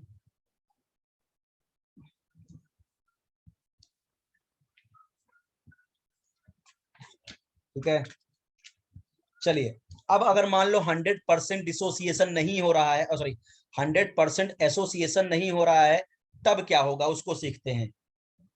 ठीक है, 100% एसोसिएशन नहीं होगा तब, तो यहाँ पे जब अगर 100% एसोसिएशन नहीं होगा, अगर 100% एसोसिएशन नहीं होगा तो 10% होगा, 20% होगा, 30% होगा, 40% होगा, 50% होगा, तब यहाँ पे एक टर्म आएगा degree of association, degree of association, degree of association. इसको भी अल्फा से ही दिखाते हैं, इसको भी अल्फा से दिखाते हैं। ये क्या होता है? 1 मोल में से कितना मोल एसोसिएट हो गया, 1 मोल में से कितना मोल एसोसिएट हो गया, 1 मोल में से, 1 मोल में से कितना मोल एसोसिएट हो गया, कितना मोल एसोसिएट हुआ, 1 मोल में से कितना मोल एसोसिएट हो गया, उसको बोलते हैं डिग्री ऑफ एसोसिएशन। चलो जरा इसी केस को जरा समझते हैं, फिर ट्राइमर, टेट्रामर, पेंटामर मैं सब समझा दूंगा, पहले डाइमर वाला केस समझा देते हैं। मान लो एसिटिक एसिड है, तुमने 2 मोल लिया, बहुत ध्यान समझना, इंटरेस्टिंग है। 2 मोल एसिटिक एसिड को तुमने पानी में, बेंजीन में डाल दिया, तो ये दोनों जुड़ के 1 मोल हो गए, ये दोनों जुड़ के बेटा क्या हो गए? 1 मोल हो गए। ठीक है, तुमने 2 मोल लिया, 1 मोल हो गया। चलो अब इनिशियल मोल, बहुत ध्यान सब लोग समझना, इनिशियल मोल, इनिशियल मोल। अब इनिशियल मोल में देखो बेटा, तुम क्या सर यहाँ 2 है 2 मानू क्या? कभी मत मानना, वहां 10 भी लिखा है, देखो तुम 2 भी मान सकते हो बेटा, गलत नहीं है, लेकिन अभी मैं 2 वाला बताऊंगा ना, मुझे पता है तुम केमिकल इक्विलिब्रियम में डिग्री ऑफ डिसोसिएशन अच्छे से नहीं पढ़े हो, हालांकि अभी मैं 2 वाला भी बता दूंगा, आप टेंशन मत लो। लेकिन मैं क्या बोलूँ ना, अगर आपको कभी गलती करने से बचना है तो यहाँ 10 भी लिखा रहे ना, तब भी तुम इनिशियल मोल हमेशा 1 मानना, जिससे तुम्हारा क्वेश्चन थोड़ा आसानी सॉल्व हो जाए। बाकी 2 भी मानोगे तो गलत नहीं होगा, अभी थोड़ी देर बाद देखो मैं 2 मान के भी सिखा दूंगा। चलो, तो तुमने 2 मोल एसिटिक एसिड को बेंजीन में डाला तो वो डाइमर होके 1 मोल बन गया। तो इनिशियल मोल भले यहाँ 10 भी लिखा हो, लेकिन इनिशियल मोल तुम हमेशा क्या मानोगे? 1 मोल। इनिशियल मोल तुम हमेशा मानोगे 1 मोल, तो ये 0 होगा। अब एट इक्विलिब्रियम, एट इक्विलिब्रियम अपने आप मान लेना कि डिग्री ऑफ एसोसिएशन अल्फा है, डिग्री ऑफ एसोसिएशन क्या है? अल्फा है, यानी 1 मोल में से अल्फा मोल एसोसिएट हो जाएगा, 1 मोल में से अल्फा मोल एसोसिएट हो जाएगा, तो कितना बचेगा? 1 माइनस अल्फा। ठीक है, अच्छा अब ये कितना बनेगा? देखो, जब ये 2 मोल एसोसिएट होता तो ये 1 मोल बनता, 2 से ये 1 बन रहा है, तो ये अगर इसका मतलब 2 से 1 यानी आधा, तो अगर ये अल्फा है तो ये अल्फा/2 बनेगा ना। पहले इतना समझ लोगे तभी मैं आगे बढ़ूंगा। भाई देखो, डिग्री ऑफ एसोसिएशन अल्फा, यानी इस 1 मोल में से अल्फा मोल एसोसिएट हो गया, तो ये बचा कितना? 1 माइनस अल्फा। और अगर देखो, जब ये 2 मोल से ये 1 मोल बन रहा है यानी आधा, तो अल्फा एसोसिएट हुआ तो ये कितना बनेगा? अल्फा का आधा, अल्फा/2। समझ में आया कि नहीं पहले ये बताओ? यही बच्चे गड़बड़ करते हैं। ठीक है, ओके, चलिए, तो अब बताइए आई का फॉर्मूला कैसे निकालोगे? आई इक्वल टू क्या होता है? Total number of moles of solute. I equal to होता है टोटल नंबर, एक बार वापिस देखो, वापिस देखो भाई, देखो हमने क्या बोला कि 2 मोल एसिटिक एसिड को हमने जब बेंजीन में डाला तो डाइमर बना गया, 2 मोल मिलके 1 मोल हो गए। तो इनिशियल मोल तो हम हमेशा एक 1 मोल ही मानेंगे ऐसे क्वेश्चन को सॉल्व करते समय, भले यहाँ 2 लिखा हो, हम 1 मोल मानेंगे तो ये 0। एट इक्विलिब्रियम, मान लो डिग्री ऑफ एसोसिएशन अल्फा है, यानी एक मोल में से अल्फा मोल एसोसिएट हो गया, तो इसका मतलब ये कितना बचा, एक इसमें से अल्फा मोल एसोसिएट हो गया, तो ये कितना बचा, 1 माइनस अल्फा, 1 प्लस अल्फा मत कर देना, ठीक है, 1 माइनस अल्फा, ठीक है, और ये हुआ, ये कितना बचा, 1 माइनस अल्फा, और 2 से बना एक, 2 से बन रहा है एक, तो अल्फा से बनेगा भाई 2 से 1 का मतलब आधा, तो अल्फा से अल्फा का आधा, अल्फा बाई 2।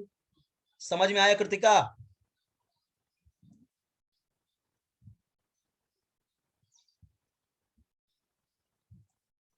ठीक है, चलो, तो आई क्या होता है बेटा, total number of moles of solute after after association, after association तुम्हारे पास कितने मोल सॉल्यूट के हैं, ठीक है,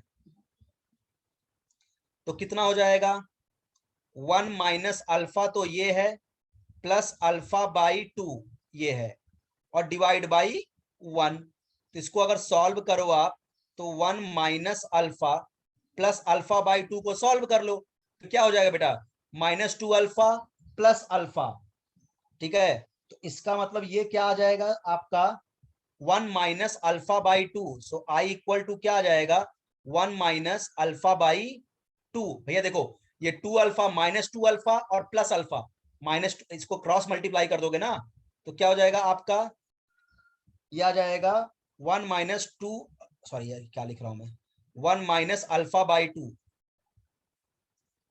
1 माइनस अल्फा बाई 2, ये आ गया आई की वैल्यू। बताओ समझ में आया कि नहीं, आई निकालना,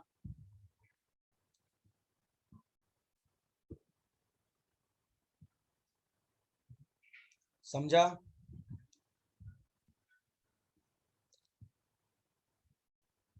बोले साहब, बाकी तो मैथमेटिक्स है और कुछ नहीं। तुम लोग को मस्त सर एनसीईआरटी के फार्मूले से भी बताओ ना। हाँ भैया बता देंगे, तुम लोग तो एनसीईआरटी पीछे, पूरा डेरिवेशन बता रहा हूँ तो नहीं समझ में आ रहा है, अभी एनसीईआरटी वाला फार्मूला भी बता दूंगा, टेंशन मत लो बेटा। अभी अभी डिसोसिएशन में भी एनसीईआरटी का बताया, अभी मैं एसोसिएशन में भी एनसीईआरटी वाला बता दूंगा। तुम लोग फार्मूला लवर हो, मुझे पता है, फार्मूला से ही काम करते हो, तो ठीक है, अभी वो भी बताऊंगा, तो बिल्कुल परेशान मत हो, पहले 2-4 डेरिवेशन से सीखो पहले, कैसे हो रहा है, उसका फार्मूला भी बताऊंगा, जो तुम्हें पसंद आए वो बेटा तुम ले लेना, ठीक है, एक आध तो पहले अभिषेक डेरिवेशन से पूछ सीख लो पहले, डेरिवेशन से नहीं आएगा बेटे तो फार्मूला तो बताऊंगा ही बताऊंगा, एनसीईआरटी में जो दिया वो भी बता दूंगा आपको। तुम लोग का यार मतलब इस लेक्चर, ऑनलाइन लेक्चर खूब मजे रहते हैं, हमारे क्रांति कुमार को देखो, आराम से मजे कर रहे हैं। हाँ, क्रांति सुमर पढ़ रही है बेटा तू, बाल और सही कर रही है, सही है, पूरा एकदम तैयार वैयार होते रहते हैं सब। सही है, अच्छा है, अपने आप को मेंटेन रखना चाहिए। चलो आगे बढ़ते हैं, एक दो अभिषेक पहले ऐसे समझ लो बेटा डेरिवेशन से, फिर तुमको एनसीईआरटी वाला फार्मूला भी देता हूँ बेटा, हाँ, परेशान मत। चलिए, अच्छा चलो, मैं आपको थोड़ा सा, आप थोड़ा सा आपको थोड़ा कंफ्यूज करता हूँ, ठीक है, थोड़ा सा आपको कंफ्यूज भी कर देता हूँ। अगर आपने केमिकल इक्विलिब्रियम में ये बात पढ़ी होगी तो कंफ्यूज नहीं होगे, बहुत ध्यान समझना, ठीक है। देखो जैसे तुमने बोला सर आप बार बार 1 मोल मानते हो, सर मैं 2 मोल मानूंगा तो क्या मेरा आई गलत आएगा क्या? अरे तुम इनिशियल मोल 10 मोल मान लो तब भी तुम्हारा आई सही आएगा। अब देखो, जो इस बात को समझ जाए वो अपने आप को अप्रिशिएट कर लेंगे, जो नहीं समझ पाए वो 1 मोल ही माना करेंगे, क्योंकि ज्यादा समझाऊंगा तो मुझे टेंशन आ जाएगी। चलो, तुमने बोला सर आप इनिशियल मोल बार बार 1 मानते हो, सर मेरा मन कर रहा है मैं 2 मानू, ले भाई 2 मोल मान ले, तो इनिशियल तो ये 0 होगा।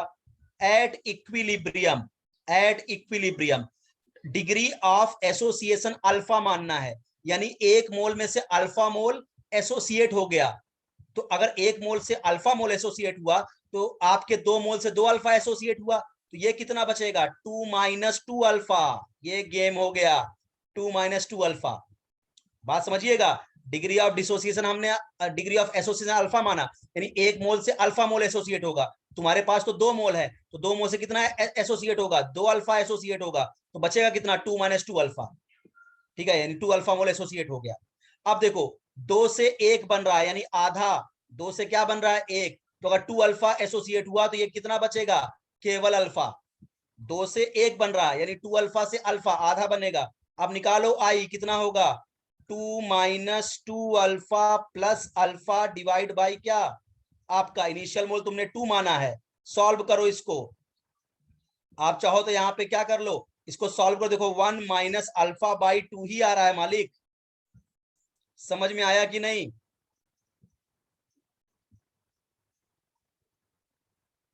वन माइनस अल्फा बाई 2 ही आएगा, आप सॉल्व करके देखो इसको।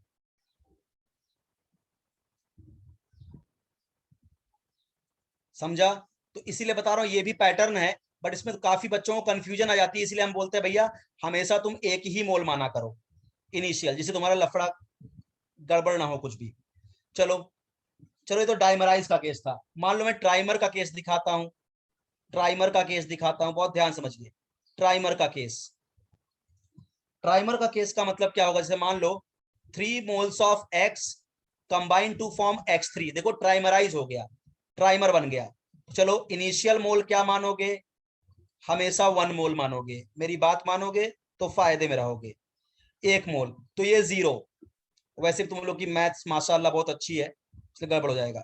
1 मोल तो ये 0। At equilibrium, at equilibrium degree of association alpha मान ले, क्योंकि एसोसिएट हो रहा है यहाँ पे, तो डिग्री ऑफ एसोसिएशन हो गया अल्फा।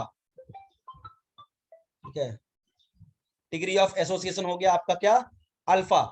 तो अब ये कितना बचेगा बताओ, ये बचेगा 1 माइनस अल्फा। और देखो ये 3 से बन रहा है 1, 3 से बन रहा है 1, यानी अल्फा से बनेगा अल्फा बाई 3, अल्फा बाई 3। बस अब आई निकाल लो, total number of moles of solute after association 1 minus alpha plus alpha by 3, और बिफोर एसोसिएशन 1, तो ये होगा 3 alpha minus 3 alpha plus alpha, यानी 2 अल्फा।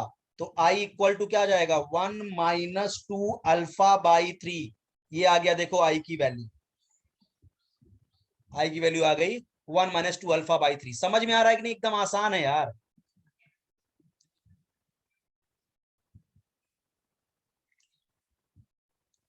समझा ना? आई अल्फा निकालना खुद सिखा रहा हूं, क्योंकि इसी पे तुमको सारे क्वेश्चन मिलने वाले हैं कॉम्पिटिटिव एग्जाम के।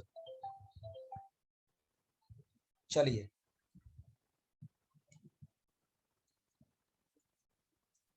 अब बात करते हैं है आपका, अब ऐसी ऐसी तुम हर चीज निकाल सकते हो। ठीक है, टेट्रामर पेंटामर, अब मान लो किसी ने ऐसे बोल दिया, बहुत ध्यान समझो। अब आपसे बोला एक टेट्रामर बन गया, मतलब कोई सॉल्यूट है वो टेट्रामराइज हो गया, टेट्रामर बन गया। ठीक है, कोई सॉल्यूट है जो टेट्रामराइज हो गया। टेट्रामराइज का मतलब क्या हो गया आपका, 4 मोल एक्स, मतलब 4x इक्वल टू x4 बन गया। ठीक है, अब बोला आई और अल्फा बताइए, तो इनिशियल मोल फिर क्या मानेंगे, 1 मोल, इनिशियल मोल मानेंगे 1 मोल, तो ये होगा शुरुआत में 0। At equilibrium degree of association को अल्फा मान लो, तो ये कितना बचेगा, 1 माइनस अल्फा, 4 से बन रहा है 1, तो अल्फा से बनेगा अल्फा बाई 4। सो आई कितना होगा, total number of moles of solute after association upon before association, 4 alpha minus alpha यानी 3 अल्फा, तो आई इक्वल टू आ जाएगा 1 माइनस 3 अल्फा बाई 4। समझ में आया क्या? कर लोगे ना एसोसिएशन वाला केस? समझा?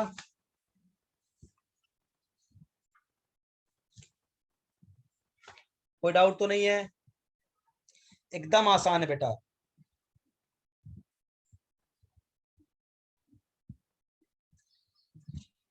3 अल्फा कैसे आया? अरे बेटा 4 अल्फा में से एक अल्फा, इसको क्रॉस मल्टीप्लाई करोगे तो ये 4 अल्फा माइनस अल्फा यानी 3 अल्फा ही तो आएगा ना, -4 अल्फा प्लस अल्फा कितना आएगा, 3 अल्फा ही तो आएगा।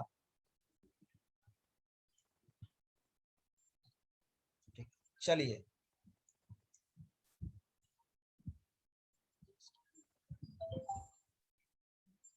अब आपको अगर डायरेक्ट फार्मूला ध्यान रखना है, मैं आपको डायरेक्ट फार्मूला दे देता हूं आई का। आई का फार्मूला होता है 1 minus alpha 1 minus 1 by N. ये होता है आई निकालने का फार्मूला जब 100% एसोसिएशन ना हो। ठीक है, अब यहाँ तुम आप निकाल सकते हो। ठीक है, ये फॉर्मूला डायरेक्ट दे दिया, डेरिवेशन नहीं कर रहा हूँ, डायरेक्ट दे दिया 1 minus alpha 1 minus 1 by N. ठीक है, जैसे आप देखो, याद करो एसिटिक एसिड डाइमर बना रहा था, एसिटिक एसिड डाइमर बना रहा था, ठीक है। तो क्या हो गया था आपका, एन की वैल्यू आ गई थी क्या आपका 1। अब यहां पे देखो, और यहां पे देखो कैसे हो जाएगा आपका। अगर मैं ऐसे तो इसको प्रूव करके दिखाता हूं, अगर बोलूं n moles of A associate होके 1 मोल्स ऑफ ए बना रहा है, तो इनिशियल मोल 1 मोल, तो ये 0, इनिशियल मोल 1, तो ये 0, ठीक है। एट इक्विलिब्रियम अगर डिग्री ऑफ एसोसिएशन अल्फा है तो ये कितना हो जाएगा बेटा, 1 माइनस अल्फा। और ये क्या हो जाएगा, एन मोल से ए मोल बन रहा है, तो ये क्या हो जाएगा आपका alpha by N, alpha by N, भाई एन मोल से 1 मोल बन रहा है, ठीक है। तो अल्फा बाई एन, तो बस सॉल्व कर लो अब इसको, बस आई इक्वल टू क्या हो जाएगा 1 minus alpha plus alpha by N, ठीक है। 1 minus alpha plus alpha by N आ जाएगा ना। अब चाहो तुम अल्फा अल्फा यहां से कॉमन ले लो, यहां से तुम अल्फा कॉमन निकाल लो, ठीक है। 1 माइनस अल्फा अगर कॉमन भी निकाल लोगे तो क्या हो जाएगा 1 माइनस अल्फा, और क्या हो जाएगा अल्फा कॉमन निकल जाएगा, जो बचेगा आप इसका यहां लिख लेना। मतलब यही फार्मूला लगेगा। मैं यही बोल रहा हूं ना कि फार्मूले पे जब मत जाओ, क्योंकि एसोसिएशन वाले में एन में आप बहुत डाउट खाओगे, जो एसोसिएशन वाला केस है ना वहां एन में बहुत ज्यादा डाउट खा जाओगे। इसलिए बता रहा हूं कि आप डेरिवेशन सीख लो, डेरिवेशन सबसे बेहतरीन है, ठीक है। 1 minus N alpha plus alpha divide by N, तो आप डेरिवेशन करो, सबसे बेहतरीन है। चलो अब देखो जरा इस पे हम बात कर लेते हैं कि आप एक बात समझो, आई का एक फार्मूला आ गया, आई का एक सबसे बेसिक फार्मूला मैंने क्या बताया, आई का फार्मूला क्या था, टोटल नंबर ऑफ मोल, देखो बहुत ध्यान समझना, आई इक्वल टू क्या था, total number of moles of solute, moles of solute after dissociation, या फिर association, association upon total number of moles of solute before dissociation, before dissociation और एसोसिएशन, ठीक है, ये होता है। एक बात बताओ, क्या मैं आई के फॉर्मूले को, ये तो फॉर्मूला है ही है, क्या मैं आई के फॉर्मूले को ऐसा भी लिख सकता हूं क्या, observed colligative property, observed colligative property upon calculated colligative property, calculated colligative property, क्या ऐसा लिख सकता हूं क्या मैं, बोलो। यस लिख सकता हूं बेटा, क्यों लिख सकता हूं, आपको पता है बेटा, आपको एक बात पता है कि आप एक बात बताओ, colligative property directly proportional to number of moles of solute, यानी जो ऑब्जर्व्ड कॉलिगेटिव प्रॉपर्टी होगी वो डायरेक्टली प्रोपोर्शनल होगी number of moles of solute before after dissociation, number of moles of solute after dissociation या एसोसिएशन, बराबर, after dissociation या फिर association. भाई ऑब्जर्व जो है वो क्या है भाई, colligative property directly proportional to number of moles of solute है, तो जो ऑब्जर्व कॉलिगेटिव प्रॉपर्टी होगी वो number of moles of solute after dissociation के डायरेक्टली प्रोपोर्शनल होगी, कि डिसोसिएशन के बाद कितना सॉल्यूट मिला। और जो कैलकुलेटेड कॉलिगेटिव प्रॉपर्टी होती है, जो आप फार्मूला में रख के निकालते हो, वो डायरेक्टली प्रोपोर्शनल होती है number of moles of solute before dissociation, number of moles of solute, number of moles of solute, number of moles of solute before dissociation और association, before dissociation या फिर एसोसिएशन। तो एक बात बताओ बेटा, अगर इन दोनों को मैं डिवाइड मार दूं तो क्या यही आई का फॉर्मूला नहीं आ गया क्या, number of moles of solute after dissociation upon number of moles of solute before dissociation. इसका मतलब यही तो आई का फॉर्मूला है। इसका मतलब observed colligative property upon calculated colligative property is equal to I. बताओ मजा आया कि नहीं?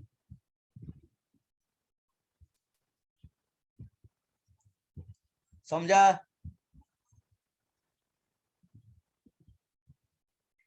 तो observed colligative property upon calculated. अब देखो जहां मैं कैलकुलेटेड देख रहा हूं, कुछ बुक्स में यहाँ एक्सपेक्टेड कॉलिगेटिव प्रॉपर्टी रहेगी, ठीक है? तो कैलकुलेटेड चाहे कुछ बुक में एक्सपेक्टेड भी लिखते हैं, तो परेशान मत होना, ठीक है? आइए देखें, यानी जो ऑब्जर्व्ड कॉलिगेटिव प्रॉपर्टी है ना बेटा, यही सच्चाई है। एक तू सच्चा, एक तेरा नाम सच्चा। ऑब्जर्व्ड कॉलिगेटिव प्रॉपर्टी यही सच्चाई है, ये तो धोखा है। जो कैलकुलेटेड कॉलिगेटिव प्रॉपर्टी तो धोखा है बेटा। तुम इसके हिसाब से काम करोगे तो गड़बड़ हो जाओगे। ऑब्जर्व्ड कॉलिगेटिव प्रॉपर्टी ही सच्चाई है कि भैया अंदर जाके क्या मोल बढ़ या घट तो नहीं रहे हैं, ठीक है? चलिए, तो इसका मतलब आपको हमने आई निकालना सिखा दिया अच्छे से। अब जरा सुनो, यानी अब समझो, मैं सुक्रोज, अब देखो इसका मतलब क्या करना, आज से आपकी सारी कॉलिगेटिव प्रॉपर्टी का फॉर्मूला चेंज हो गया। कोई बोले relative lowering of vapour pressure का फॉर्मूला बताओ, तो P not A minus P A upon P not A is equal to mole fraction of solute. आगे करोगे into i van't Hoff factor, ठीक है? एलिवेशन ऑफ बॉइलिंग पॉइंट का formula बताओ, K B into molality, अभी गलत है, आगे वांट ऑफ फैक्टर, ठीक है? Elevation depression freezing point, K F into molality, आगे into van't Hoff factor. Osmotic pressure, M into R into T into i van't Hoff factor, ये हमेशा आई रखना। हाँ, अगर सुक्रोज है, ग्लूकोज है या यूरिया है, ये ना तो डिसोसिएट ना तो एसोसिएट, तो इनके आई की वैल्यू हमेशा 1 आती है, इसीलिए यहां 1 रख दोगे तो फॉर्मूले में कोई चेंज नहीं आएगा। लेकिन अगर सॉल्यूट डिसोसिएटिव है, अगर सॉल्यूट डिसोसिएटिव है, तब तो आई की वैल्यू ग्रेटर देन 1 आएगी, और ग्रेटर देन 1 आएगी इसका मतलब ये रिजल्ट पक्का चेंज हो जाएगा। अगर सॉल्यूट एसोसिएटिव है, अगर सॉल्यूट एसोसिएटिव है, तो आई की वैल्यू लेस देन 1 आएगी, लेस देन 1 आएगी भी तो ये वैल्यूज आपकी चेंज होंगी।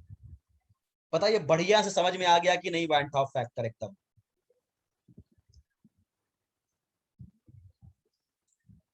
समझा?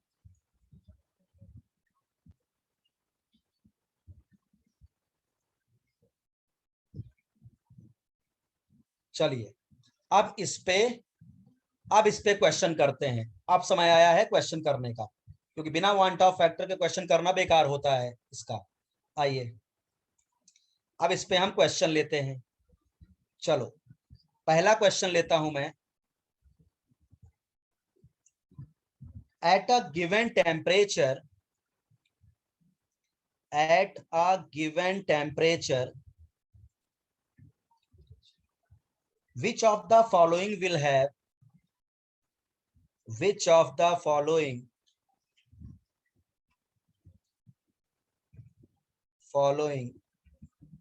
will have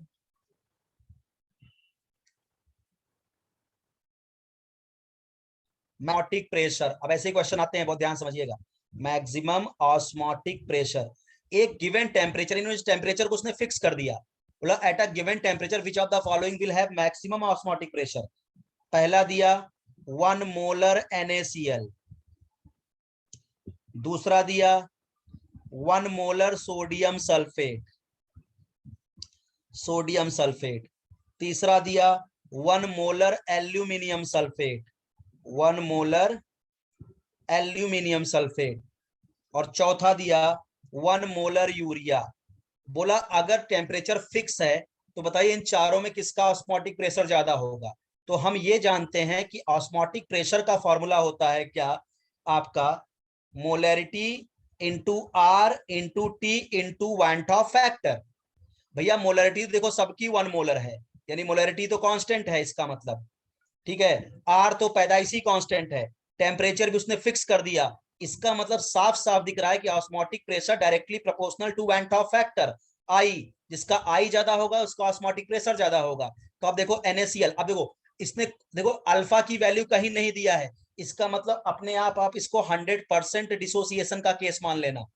जब तक अल्फा नहीं बोला है, उसने खुद नहीं बोला है, तब तक आप 100% डिसोसिएट या एसोसिएट करिएगा। तो आपको पता है NaCl कैसे टूटेगा, Na+ और Cl-। तो यहाँ I की वैल्यू क्या आ जाएगी, total number of moles of solute after dissociation 2 upon before 1। 1 molar का मतलब 1 मोल सॉल्यूट था, तो I की वैल्यू आ गई यहाँ पे 2। यहाँ पे I क्या आएगा, सोडियम सल्फेट कैसे टूटेगा, 2Na+ प्लस SO4 - 2, तो I की वैल्यू आ जाएगी 3/1 यानी 3 total number of moles of solute after dissociation upon before. यहाँ I की वैल्यू क्या आ जाएगी, यहाँ ये टूटेगा 2Al प्लस 3 SO4 - 2 100% डिसोसिएशन, तो 5/1 यानी I की वैल्यू आएगी 5। और यूरिया तो 1 मोल का 1 मोल ही रहेगा, तो I की वैल्यू आएगी 1। तो सबसे बड़ी वैल्यू I की कहाँ है, एल्यूमिनियम सल्फेट में, तो सबसे ऑस्मोटिक प्रेशर किसका होगा, एल्यूमिनियम सल्फेट का, तो ऑप्शन सी इज करेक्ट। समझा?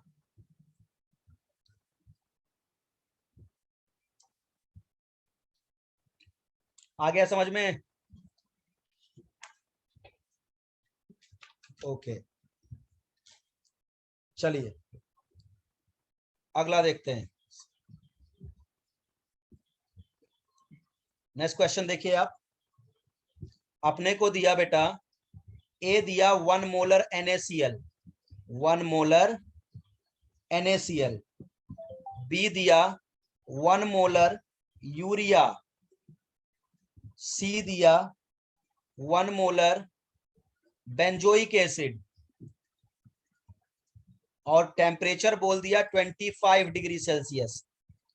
बोला arrange in the increasing order, arrange in the increasing order, increasing order of osmotic pressure, इनको इनके ऑस्मोटिक प्रेशर के इंक्रीजिंग ऑर्डर में अरेंज करो।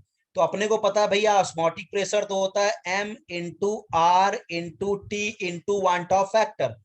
मोलरिटी देखो सबकी 1 मोलर है, यानी मोलरिटी तो कांस्टेंट है, R कांस्टेंट और टेम्परेचर भी 25 कांस्टेंट, यानी यहाँ भी पाई डायरेक्टली प्रोपोर्शनल टू I पे डिपेंड करेगा, जिसका I उसका ऑस्मोटिक प्रेशर ज्यादा। भैया NaCl डिसोसिएट हुआ, I की वैल्यू आएगी 2, यूरिया के लिए I की वैल्यू आएगी 1। और ये याद करो एसोसिएट होता है कि कोई भी कार्बोक्सिलिक एसिड डाइमर बनाता है तो 2 मोल डालोगे तो 1 मोल मिलेगा, तो इसके I की वैल्यू आएगी आधा, 1/2। तो सबसे बड़ी इंक्रीजिंग और सबसे छोटी I की वैल्यू है बेंजोइक एसिड, तो सबसे कम ऑस्मोटिक प्रेशर होगा बेंजोइक एसिड का, उससे बड़ी I की वैल्यू है यूरिया, ठीक है, उससे ज्यादा ऑस्मोटिक प्रेशर होगा यूरिया का, और सबसे बड़ा ऑस्मोटिक प्रेशर होगा NaCl का, क्योंकि उसके I की वैल्यू हाईएस्ट है। बताइए समझ में आया कि नहीं, समझा?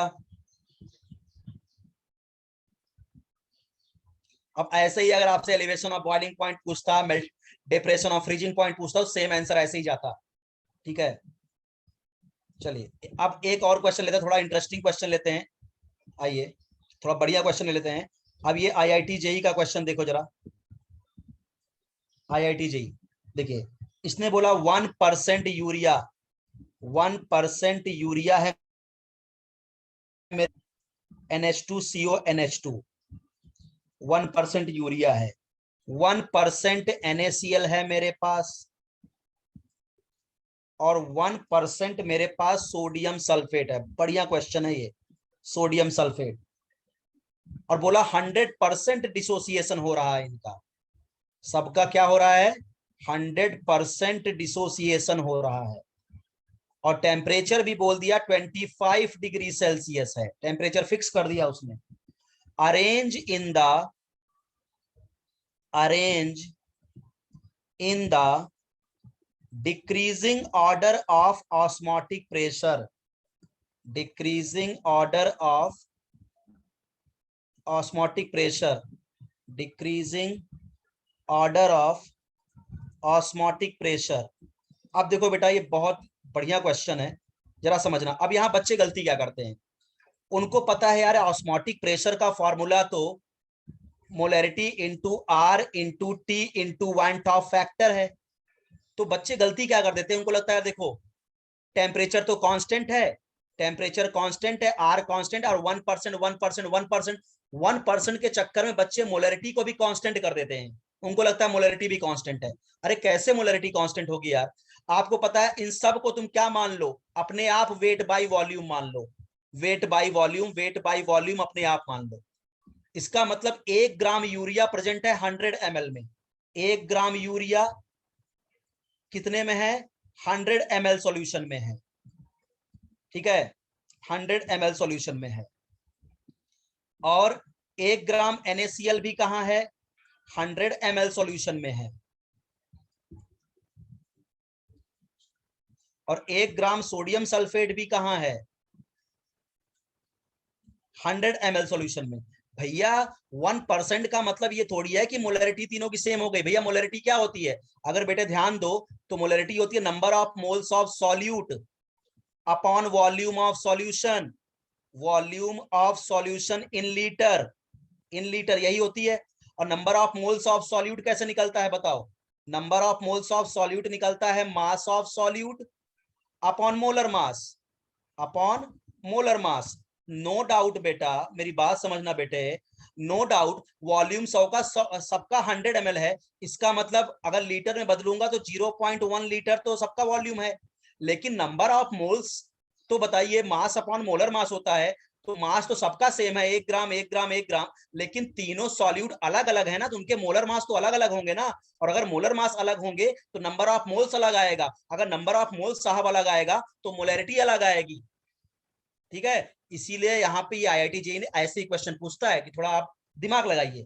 आपको लगा चलो आई निकाल के आंसर कर देते, देखो जो लोग आई निकालते उनका आंसर क्या आता? उनका आंसर ये आता जो आई के हिसाब से केवल देखते कि जाने दो 1% 1% 1% इक्वल है, तो आर तो कांस्टेंट है, टेम्परेचर कांस्टेंट, चलो आई देख लेते हैं। तो यूरिया ना तो डिसोसिएट करता ना तो एसोसिएट करता, इसके आई की वैल्यू 1 होती है, NaCl के आई की वैल्यू 100% के लिए 2 होगी, और सोडियम सल्फेट की आई की वैल्यू 100% 3 होगी। तो डिक्रीजिंग ऑर्डर ऑस्मोटिक प्रेशर में आप क्या करते कि सबसे ज्यादा ऑस्मोटिक प्रेशर आप कर देते हैं सोडियम सल्फेट का, क्योंकि आई की वैल्यू मैक्सिमम है, उससे कम आई की वैल्यू है NaCl का, तो आप ऑस्मोटिक प्रेशर ये मानते। फिर उसकी सबसे कम वैल्यू है आई की यूरिया के लिए, तो सबसे कम ऑस्मोटिक प्रेशर यूरिया, और आपका आंसर ये होता जो आप गलत कर देते। शुरू के 2 क्वेश्चन में क्या था? मोलरिटी सेम थी। अब यहाँ 1% 1% 1% का मतलब नो डाउट सबके 1 ही ग्राम है, हर सॉल्यूट का 1 ही ग्राम है जो 100 ml में प्रेजेंट है, तो मोलरिटी के लिए वॉल्यूम तो 100 का 100 ml है, वॉल्यूम तो सबका बराबर है। लेकिन नंबर ऑफ मोल्स अगर इक्वल तीनों के आते तब तो मोलरिटी इक्वल होती, तब तो केवल आई निकाल के तुम आगे बढ़ जाते, क्योंकि नंबर ऑफ मोल्स कैसे होता है? Mass upon molar mass. No doubt तीनों सॉल्यूट के मास बराबर है, 1 ग्राम 1 ग्राम 1 ग्राम, लेकिन मोलर मास तो यूरिया का 60 होता है, तो नंबर ऑफ मोल्स यूरिया का आएगा 1/60। NaCl का मोलर मास होता है आपका 58.5, तो इसका नंबर ऑफ मोल्स ये आएगा। और सोडियम सल्फेट का मोलर मास होता है 142, तो इसका नंबर ऑफ मोल्स ये आएगा। क्या तीनों के नंबर ऑफ मोल्स इक्वल आ रहे हैं क्या? भाई जब तीनों के नंबर ऑफ मोल्स इक्वल होते तब तो मोलरिटी इक्वल होती। इसका मतलब यहाँ ऑस्मोटिक प्रेशर दो दो बातों पे डिपेंड करेगा। किन किन बातों पे डिपेंड करेगा साहब? यहाँ पे ऑस्मोटिक प्रेशर जो है वो मोलरिटी पे भी डिपेंड करेगा और आई पे भी डिपेंड करेगा, तो दोनों का रिजल्टेंट जहां ज्यादा आएगा उसका ऑस्मोटिक प्रेशर ज्यादा आएगा। समझे? तो चलिए निकालते हैं जरा ऑस्मोटिक प्रेशर फॉर यूरिया, निकालते हैं पहले यूरिया। तो भैया मोलरिटी कितनी है?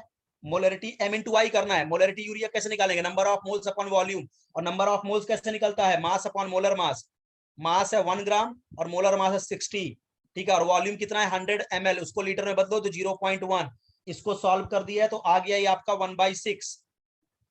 चलिए ऑस्मोटिक प्रेशर NaCl का निकालता हूं, कितना? मोलरिटी कितना? Mass molarity number of moles, mass upon molar mass 1/58.5, mass दिया है 1 ग्राम, मोलर मास 58.5, वॉल्यूम है 100 ml यानी लीटर में 0.1, ये आ गया आपका 1/2.94, ठीक है। और तीसरा सोडियम सल्फेट, इसके लिए बात करें तो मोलरिटी इंटू आई ही करना है। मोलरिटी क्या है? Number of moles upon volume, number of moles mass upon molar मास 1/142, और वॉल्यूम कितना? 0.1 लीटर। इसको सॉल्व करेंगे तो 1/4.7 आएगा। अब दिमाग लगाओ, अब बताओ 1/6 1.2 डिक्रीजिंग ऑर्डर करना है, डिक्रीजिंग ऑर्डर, तो सबसे बड़ी वैल्यू कौन सी है? पाई की सबसे बड़ी वैल्यू कौन सी है बताइए? 1/6 की, 1/2 की, 1/47? 1/2 ना, इसका मतलब सबसे हाईएस्ट ऑस्मोटिक प्रेशर आया NaCl का, सबसे बड़ी वैल्यू पाई की आई 1/2.94, सबसे बड़ी वैल्यू है। उसके बाद सोडियम सल्फेट, उसके बाद यूरिया आया, जबकि तुम्हारा आंसर आई देख के क्या आ रहा था, सबसे बड़ा वैल्यू आई सोडियम सल्फेट का, जबकि आंसर ये होगा। आई होप समझ में आ गया होगा मैं क्या बताना चाह रहा हूं। समझा?